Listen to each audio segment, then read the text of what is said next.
the meditative placement of our attention, which is a decentered awareness. Non-conceptual awareness is a decentered awareness. Decentering. Decentering means that you're no longer believing that you are at a particular point. You let that go.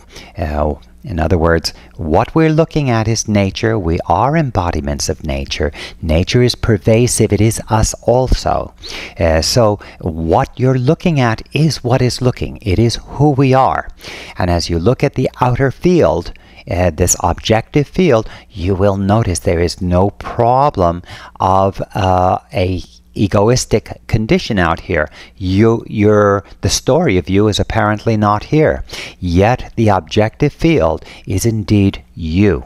And that means that the objective field is subjective. Okay, so in other words, we are in mindfulness-based anxiety reductions teachings on the meditative placement of attention has to do with a infinite subjectivity. In other words, all things are incorporated. You might say that they're neither objective nor subjective. In other words, it collapses. We collapse the subject-object relationship, the sense that I am here in an environment, or I am in reality. Mindfulness-based anxiety reduction alerts us and leads us into the awareness that we are reality itself.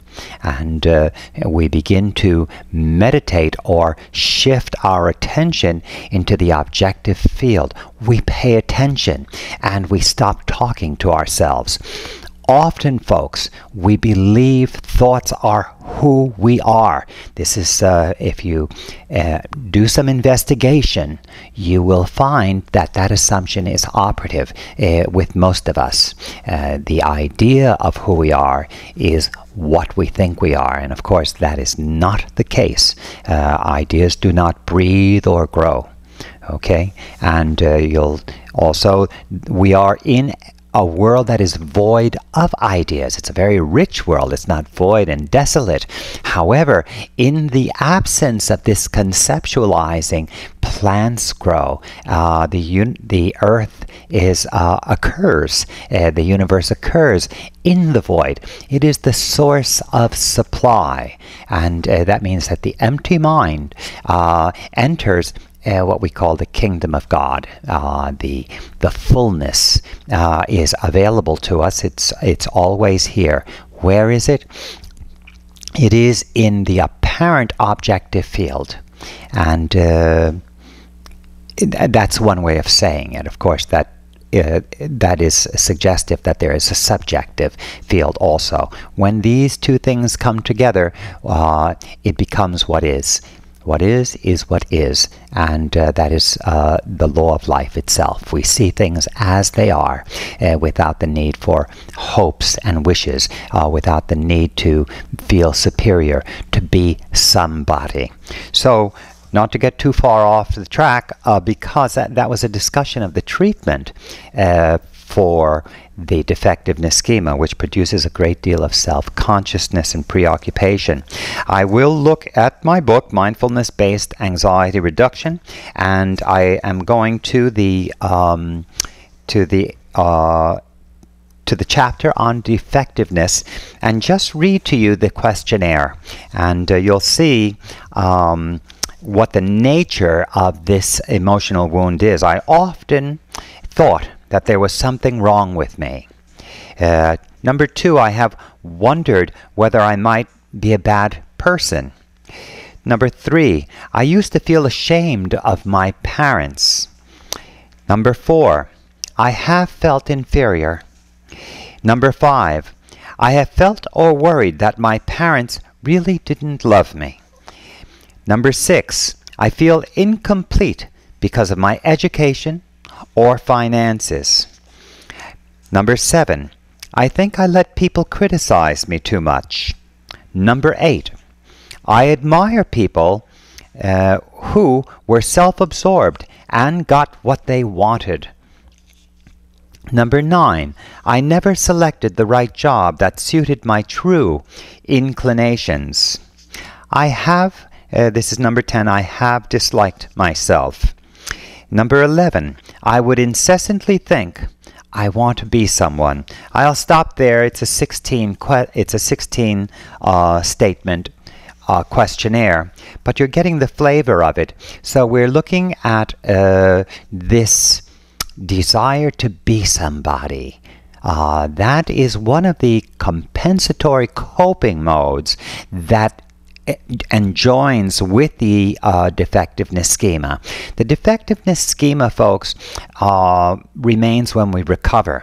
What we heal is the coping mode. The coping modes are, for example, looking good, being someone else, fabricating, lying. It can be getting over.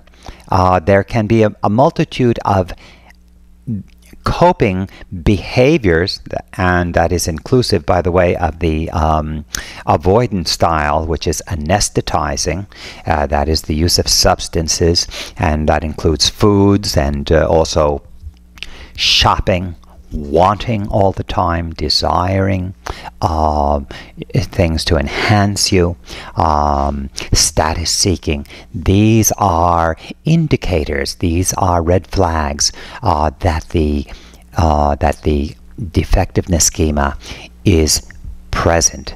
And so that is my introduction to defectiveness and the schema of defectiveness. It is an early maladjusted schema. The schema alone must be accompanied with maladjusted coping modes that perpetuate it rather than allow it to heal. What heals it? What heals it is mindfulness and its equivalents. That is the adaptive coping mode that allows the emotional wound to be integrated, isolated, and restricted from determining your life, and it no longer functions as your identity. It's quite insidious. The defectiveness schema desires for you to function from it. In other words, the assumption there's something wrong with you is the problem when it drives any behavior. So we want behaviors that are driven not from the assumption that there's something wrong with us. In other words, we seek to be exceptional, but we fear being less than average. That's a saying from the Recovery Incorporated, Abraham Maslow's wonderful recovery tradition from the late 1940s, 1950s area, and of course today there are still some Recovery Incorporated groups meeting. But you can see in the saying, we seek to be exceptional, but fear being less than average. That underlying fear of being less than average drives behaviors. And when a behavior is driven by that fear, it actually aggravates the condition. So we actually must function outside the whole organization of that schema. All right. Well, it was good talking to you. We'll have ongoing sessions throughout the year, and we are currently addressing schemas. We will discuss the abuse schema and the defectiveness schema. Tune in, and we'll be putting videos out throughout 2011 and further on. Okay, thank you very much.